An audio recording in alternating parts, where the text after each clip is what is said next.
नमस्कार, मैं हूं पूजा राठौर शर्मा। आप देख रहे हैं संजीवनी, एक ऐसा शो जहां हर रोज होती है सेहत की बात डॉक्टर प्रताप चौहान के साथ। आज संजीवनी में हम उस रोग के बारे में बात कर रहे हैं जिसके मामले लगातार भारत में आते रहते हैं और अगर उस रोग को नजरअंदाज किया जाए तो वो जानलेवा भी साबित हो सकता है। तो आइए देखते हैं कि आखिर ऐसा ये कौन सा रोग है जो आपके लिए और हमारे लिए परेशानी का सबब बन सकता है और क्या है इसके लिए जीवा मंत्र। आइए देखते हैं। टाइफाइड है तो कौन सी गलतियां ना करें, टाइफाइड में कैसी डाइट लें, टाइफाइड होने पर क्यों आयुर्वेद से जुड़ें, बताऊंगा मैं संजीवनी में। डॉक्टर प्रताप चौहान, आपका बहुत बहुत स्वागत है। थैंक यू जी। तो डॉक्टर चौहान, बात आज हम कर रहे हैं टाइफाइड की जी। आखिर ये हो क्यों जाता है और क्या इसके लक्षण आसानी से पहचाने जा सकते हैं? देखिए, बहुत अच्छा विषय है। जैसे आपने कहा कि बहुत कॉमन प्रॉब्लम है और आम तौर पर अगर हम इसको देखें कि इसका जो मुख्य कारण है वो है जब हमारा जो पानी या भोजन उसमें कहीं कोई कंटेमिनेशन होता है, दूषित जल और दूषित भोजन। गर्मियों के मौसम में आम तौर पर ये इसलिए हो जाता है क्योंकि लोग बाहर का जो खाना खाते हैं, स्ट्रीट फूड खाते हैं, उसमें फर्मेंटेशन होती है। एक प्रकार का बैक्टीरिया होता है जिसका नाम है साल्मोनेला टाइफी, जो कि आप कई बार टेस्ट कराते हैं, ब्लड टेस्ट कराते हैं, उसमें वो उसी को देखते हैं। ये बैक्टीरिया जब आपके अंदर घुसता है किसी भी माध्यम से, दूषित जल से या दूषित भोजन के माध्यम से, तो ये मुख्य रूप से आपके डाइजेस्टिव ट्रैक्ट में और आंतों में जा कर के ये इन्फेक्शन पैदा करता है। जब वहाँ ये इन्फेक्शन पैदा करेगा तो उसके साथ तेज़ बुखार आता है, उल्टी आती है, कई बार डायरिया होता है, पेट में दर्द कुछ लोगों को होता है, पूरे शरीर में दर्द होता है और कभी कभार किसी व्यक्ति को हल्की सी ठंड भी लगती है। ये इसके लक्षण हैं। लेकिन क्योंकि कई प्रकार के बुखार होते हैं, आजकल आपने देखा है कि कभी किसी को जो है कोई वायरल फीवर हो रहा है, किसी को कोई टाइफाइड हो रहा है, डेंगू हो रहा है, मलेरिया हो रहा है, बहुत सारे तरह के बुखार होते हैं। तो इसलिए थोड़ा सा स्पेसिफिक आपको यहाँ मैं समझा रहा हूँ कि जो हमारी आंतें होती हैं, इस रोग में आंतों में इन्फेक्शन होता है, इसलिए पेट में दर्द अक्सर कई बार लोग कंप्लेन करते हैं। यहाँ आपको समझने वाली बात यह है कि यदि आप जो है इस रोग को सही प्रकार से नहीं समझेंगे, इसका उपचार सही नहीं करेंगे, तो ये फिर आगे गंभीर अवस्था में चला जाता है, ख़तरनाक हो जाता है। इसलिए मेरा सभी से निवेदन है कि आपको किसी भी तरह का कभी भी कोई बुखार होता है तो आपके पास हमारा सेहत का नंबर है, उसको डायल करें, हमारे डॉक्टर से ज़रूर बातचीत करें, क्योंकि आयुर्वेद में बहुत विस्तृत वर्णन है, बहुत तरह के फीवर्स का वहाँ डिस्क्रिप्शन है। ज्वर का पूरा एक चैप्टर है और अगर इसको हम कहें, क्योंकि हमारे आयुर्वेद में तो जब भी हम किसी रोग के बारे में जब पता करते हैं तो आपको मालूम है हम वहाँ पर वात पित्त कफ ये 3 दोषों की बात करते हैं। यानी कि अगर इन्फेक्शन भी हुआ शरीर में, उसके बाद क्या होगा, दोषों में से किसी दोष का प्रकोप होगा, वो जाकर के हमारे बॉडी में जो टिश्यूज़ हैं उनको दूषित करेगा और फिर उसके बाद आपको रोग का मैनिफेस्टेशन होता है। तो ऐसा मत समझिए कि आयुर्वेद में बुखार या फीवर या किसी तरह की जो ये तकलीफ़ होती है इनका इलाज नहीं। और दूसरा, मैं सभी से निवेदन करूंगा कि कभी भी आपको कोई भी ऐसा फीवर होता है, कोई किसी तरह का इन्फेक्शन होता है, तो अपने आप से इलाज मत करिए। बहुत सारे लोग हैं आजकल क्या करते हैं, कोई फीवर की गोली ले ली, आजकल बहुत पॉपुलर है ये कि बुखार कम करने की आप कोई भी गोली ले लेते हैं। कौन सी 5 चीजें बढ़ाएंगे आपकी इम्यूनिटी, बताएंगे डॉक्टर चौहान सेहत की संजीवनी में अब से थोड़ी देर के बाद। डॉक्टर चौहान, टाइफाइड का शरीर पर क्या असर पड़ता है, क्या ये गंभीर रूप भी ले सकता है, और साथ ही ये कि जो टाइफाइड के इफेक्ट्स हम शरीर पर देखते हैं उनका दुष्परिणाम क्या हो सकता है? देखिए, जैसा मैंने कहा, इसको थोड़ा ध्यान से समझ लीजिए कि इन्फेक्शन आपकी आंतों में होता है तो प्राइमरी जो सिम्टम्स हैं आपके वो वहीं से शुरू होते हैं। आपको वहाँ हल्का सा जो है पेन होगा, कभी कभार जो आप खाना खाते हैं वो पचेगा नहीं, लूज मोशन हो जाते हैं, फीवर हो जाता है। फीवर तो बहुत सारे कारणों से हो सकता है, लेकिन जो मेन चीज़ यहाँ समझने वाली है कि अगर आप उसको सही समय पर डायग्नोस करके उसका उपचार नहीं कर पाते हैं तो फिर क्या होगा कि जो हमारी अंदर की जो परत होती है, आंतों की परत जिसको पेरिटोनियम बोलते हैं, उसके अंदर ये इन्फेक्शन एक बार प्रवेश करेगा तो हमारे ब्लड में मिल जाता है फिर, और ब्लड तो पूरी बॉडी में सर्कुलेट करता है, आपको मालूम है। तो ब्लड के माध्यम से ये कई ऑर्गन्स में जा कर के वहाँ पर भी डैमेज पैदा करता है। और जैसा मैंने शुरू में कहा कि अगर सही प्रकार से इसका उपचार नहीं होगा तो this can be also very dangerous, fatal हो सकता है, लोगों की मृत्यु हो जाती है कई बार इसमें। और इसके साथ साथ थोड़ा सा हमें आयुर्वेद के विषय भी थोड़ा जो बार बार आपको बताते हैं, थोड़ा समझाते हैं।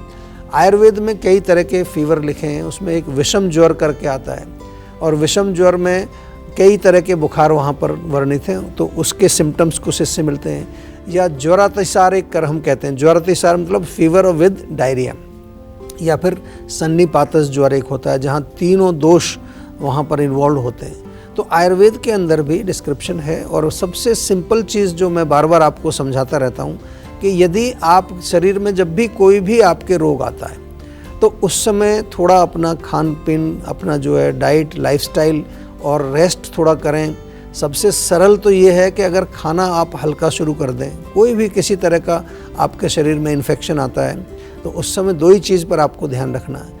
एक जो है आपके बॉडी में टॉक्सिन्स और ज़्यादा नहीं बनने चाहिए, टॉक्सिक मीडियम जिसको हम अपनी भाषा में आम बोलते हैं, आम नहीं बनना चाहिए, क्योंकि आपकी जो अग्नि है वो बुखार जब होता है, फीवर होता है, हमारी अग्नि ठीक से काम नहीं कर रही होती, वो थोड़ी सी स्लो हो जाती है, कमज़ोर हो जाती है।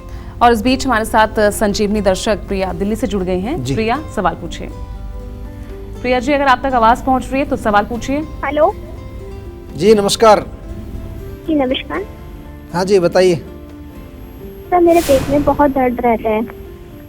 तो दर्द जो है किस समय होता है? खाली पेट होता है, खाना खाने के बाद होता है? आपने कुछ नोटिस किया? हाँ, मतलब पूरे दिन गैस बनते रहता है। सुबह जब मैं सुबह होते उस टाइम भी काफी गैस बनती है मेरे पेट में। अच्छा, गैस बनती है आपके पेट में, गैस के कारण दर्द होता है। तो देखिए, आप खुद जो है उसका कारण समझ रहे हैं, और गैस किस चीज़ से बनती है ये भी थोड़ा सा हम आपको बता देते हैं। वैसे तो अपने शो में बार बार हम कहते हैं, अगर आप ओवर ईटिंग करते हैं या कई बार ऐसी चीज़ों को मिक्स करके खाते हैं जो आपस में कॉम्पेटिबल नहीं है, यानी कि एक दूसरे के वो विरुद्ध हैं, विरुद्ध आहार इसको आयुर्वेद में कहा जाता है, या फिर आपकी अग्नि कमज़ोर है, यानी कि आपकी डाइजेस्टिव सिस्टम थोड़ा वीक है, और बादी वाली चीज़ें अगर आप ज़्यादा खाते हैं, आजकल बहुत प्रचलन है उड़द की दाल, छोले, राजमा या गोभी, या फिर इस तरह की जो चीज़ें होती हैं, फ्राइड चीज़ें, मिल्क प्रोडक्ट्स, कई लोगों को दूध नहीं पचता है ठीक से, कई लोग हमें बताते हैं कि दूध पीने से उनको गैस बन जाती है। तो आपको थोड़ा आइडेंटिफाई करना पड़ेगा कि आपके पेट में ये जो गैस बन रही है और फिर गैस के कारण आपको पेट में दर्द हो रहा है, तो उसमें क्या चीज़ है जो आपको परेशान कर रही है। एक सरल मैं नुस्खा आपको यहाँ बता रहा हूँ, बहुत अच्छी चीज़ है, इसको थोड़ा सा आप उपयोग करेंगे। 1 चम्मच नींबू का रस, 1 चम्मच ताज़ा पुदीने का रस, और उसमें 1 चुटकी हींग मिला लीजिए। इसको आप दिन में 2-3 बार सेवन करें। थोड़ा आधा कप गर्म पानी में इसको मिला के पी सकते हैं। डॉक्टर प्रताप चौहान, हमें टाइफाइड के दौरान कैसी डाइट लेनी चाहिए और किन चीज़ों का परहेज करना चाहिए? देखिए, जैसा मैंने बताया कि टाइफाइड में होता क्या है, हमारी आंतों के अंदर इन्फेक्शन है, और आंतें तो बहुत इंपॉर्टेंट है। कोई भी चीज़ हम खाते हैं तो हमारे पेट के अंदर जाएगी, स्मॉल इंटेस्टाइन में, फिर कोलन में। तो वहाँ मान लो कोई चीज़ बहुत ही नाजुक हो गई है, बहुत सूजन आ गई है वहाँ पर, तो आपको करना क्या है, सरल आपको मैं समझा रहा हूँ कि बिल्कुल ऐसी चीज़ें जो इरिटेशन ज़्यादा पैदा ना करें, हल्की चीज़ें जो हम कहते हैं सुपाच्य भोजन जिसको हम कहते हैं आयुर्वेद में। भाई आप सब्जियों का सूप बना लीजिए, बॉइल्ड वेजिटेबल्स। आपने देखा होगा कई बारी जो है बुखार वाले पेशेंट को ज़्यादा तड़का वड़का नहीं लगाते हैं, हल्का सा जीरा डाल करके, थोड़ा नमक डाल करके, उबाल करके सब्जियां बना के देते हैं, और उसमें भी लौकी, तोरी, इस तरह की जो लाइट वेजिटेबल्स हैं। या मूंग दाल का सूप आप ले सकते हैं, बहुत अच्छा रहता है, उसमें प्रोटीन भी मिलेगा आपको। या मूंग दाल 3 हिस्सा, 1 हिस्सा चावल डाल करके आप पतली सी खिचड़ी बनाइए, पतली वाली, जिसको जैसे 1 चम्मच से आप पी सकते हैं, वो बहुत अच्छी रहती है। फ्रूट्स में पपीता वगैरह खा सकते हैं, या जो भी सीजनल फ्रूट मिलते हैं उनका छिलका उतार करके आपको खाना चाहिए। अगर चाहें तो पतली सी छाछ आप बना करके पी सकते हैं। बाकी और कुछ पनीर वगैरह, दूध वगैरह आपको नहीं लेना है, नॉन वेज बिल्कुल नहीं लेना है, और कोई भी कच्ची चीज़ मत लीजिए। रॉ जैसे सलाद हो गया या रॉ वेजिटेबल्स हैं, उनका सेवन आपको नहीं करना है, क्योंकि ये अंदर जा कर के गैस बनाएंगी, और गैस बनेगी तो और ज़्यादा तकलीफ़ आपको बढ़ेगी। तो ये जो डाइट है, जिसको आयुर्वेद में हम आहार बोलते हैं, इसका बहुत बड़ा इम्पोर्टेंस है। इसके साथ साथ लाइफस्टाइल का बहुत बड़ा इम्पोर्टेंस होता है। जब भी आप जो है किसी रोग से पीड़ित हैं तो उसमें मेडिसिन तो हम देते ही हैं आपको, लेकिन मेडिसिन के साथ साथ ये जो डाइट आपको दी जाती है, जिसको हम पथ्य अपथ्य बोलते हैं आयुर्वेद में, और हम ये कहते हैं कि अगर डाइट फॉलो नहीं कर रहे हो आप, तो दवाई का कोई फ़ायदा नहीं है लेने का, क्योंकि जो काम हम मेडिसिन से कर रहे हैं उसी काम को आप गलत डाइट ले करके अगर ख़राब कर रहे हो तो आपका रोग वहीं का वहीं रहेगा। जैसे आग लगी है तो उसमें आप थोड़ा सा पानी डालते हैं लेकिन थोड़ा पेट्रोल भी डाल देते हैं। तो आमतौर पर लोग ये काम करते हैं क्योंकि हमारा अपने माइंड पर कंट्रोल नहीं होता, हमारी जीभ पर कंट्रोल नहीं होता। लेकिन जब आप रोगी हैं, वैसे तो स्वस्थ अवस्था में भी आपको हेल्दी चीज़ों का ही सेवन करना चाहिए, लेकिन डेफिनेटली अगर टाइफाइड आपको हुआ है जहाँ आपका पूरा डाइजेस्टिव सिस्टम ही इन्वॉल्व है, वहाँ आपको थोड़ा सा सीरियसली इसको फॉलो करना है। घबराना नहीं है, आसानी से ठीक हो जाता है ये रोग। कोई ऐसा नहीं है कि आप ठीक नहीं होंगे, लेकिन कुछ चीज़ें आपको पालन करनी पड़ती हैं और उसके बाद आप जल्दी से रिकवर भी करते हैं। और आयुर्वेद में तो बहुत सारी चीज़ें हैं, रिकवरी के बाद भी हम बहुत सारी चीज़ें आपको बताते हैं। और चलिए अब जानते हैं आज का जीवा मंत्र। डॉक्टर चौहान, टाइफाइड के दौरान या फिर उसके बाद जल्दी रिकवर होने के लिए आयुर्वेद कैसे मदद करता है? देखिए, बहुत अच्छा प्रश्न है। और जैसा मैं बार बार कहता हूँ कि कभी कोई रोग आपको होता है तो उसमें डेफिनेटली आप मेडिसिन तो लेनी पड़ती है, लेकिन मेडिसिन के साथ साथ जैसा मैंने अभी बताया, डाइट का बहुत बड़ा रोल है, आपके लाइफस्टाइल का बहुत बड़ा रोल है। कुछ लोग क्या बुखार में काम ही करते रहते हैं, एक्सर्शन करते रहते हैं, तो वो एक्सर्शन से और ज़्यादा बुखार बढ़ेगा क्योंकि आपकी इम्यूनिटी उस टाइम कमज़ोर है। इन चीज़ों का आपको बहुत ध्यान रखना है। साइड में बहुत सारी चीज़ें हैं, टाइफाइड में स्पेशली जैसे आपने पूछा है, तो गिलोय बहुत अच्छा काम करती है। गिलोय का पानी आप पिएं, गिलोय का काढ़ा बना करके पिएं। गिलोय की बेल आमतौर पर मिल जाती है, अदरवाइज़ तो जीवा में गिलोय का जूस, गिलोय तुलसी का जूस भी मिलता है हमारे यहाँ पर। तुलसी भी अच्छा काम करती है। तुलसी के 4-5 पत्ते आप चाहे तो थोड़ा पेस्ट बना करके शहद में मिला के चाट लीजिए, या 1 कप पानी में उबाल करके हल्की चाय टाइप की बना करके हल्के गुनगुना, बहुत ज़्यादा गर्म नहीं पीना है, वो ले सकते हैं। नीम का पेड़ अगर है आपके पास, नीम के 5-6 पत्ते आप चबा लीजिए, उससे आपको लाभ मिलेगा। जीवा में पंच तुलसी करके एक बहुत अच्छा प्रोडक्ट है, उसके 5 ड्रॉप्स आप लें, बहुत अच्छा है उसमें जो फॉर्मुलेशन है हमारा। और मोस्ट इम्पॉर्टेंट आपको क्या करना है, अपने पाचन का ध्यान रखना है। डाइजेस्टॉल हमारा एक बड़ी अच्छा, एक सिंपल और बड़ा टेस्टी एक चूर्ण है डाइजेस्टॉल, ये उसकी टैबलेट भी हैं, वो ले सकते हैं। भूख अगर नहीं लगती है आपको तो थोड़ा सा लिवॉन सिरप हमारा बड़ा अच्छा है। और जैसा मैं आपको बार बार ये बताता रहता हूँ कि ये जो प्रॉब्लम्स हैं, ये ऐसा नहीं कि ये जब बुखार होता है तो आपको कहीं मॉडर्न मेडिसिन में ही जाना है। आयुर्वेद में भी इसकी चिकित्सा है, शुरू से मैंने आपको समझाया।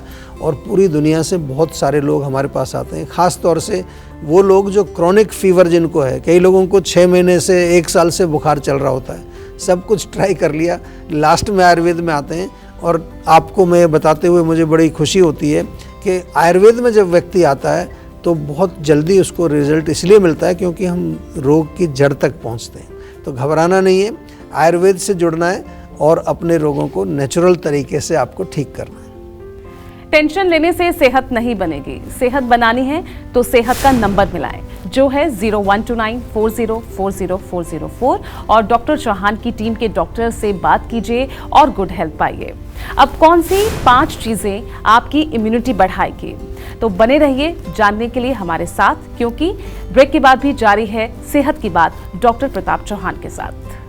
अधिकांश लोगों की धारणा है कि आयुर्वेदिक इलाज स्लो और लंबा होता है और गंभीर रोगों को हैंडल नहीं कर सकता, लेकिन जीवा आयुर्वेद ने लोगों की सोच को बदल कर रख दिया है। जीवा आयुर्वेद ने 20 लाख से अधिक पेशेंट्स की पर्सनलाइज्ड चिकित्सा की है और 400 से अधिक स्टाफ आपकी सेवा में अवेलेबल है। यदि आपको लगता है कि आपकी बीमारी ठीक नहीं हो रही है तो एक बार जीवा आयुर्वेद में जरूर कॉल करिए। तो अभी तुरंत 0129 40 40 40 4 पर कॉल करिए।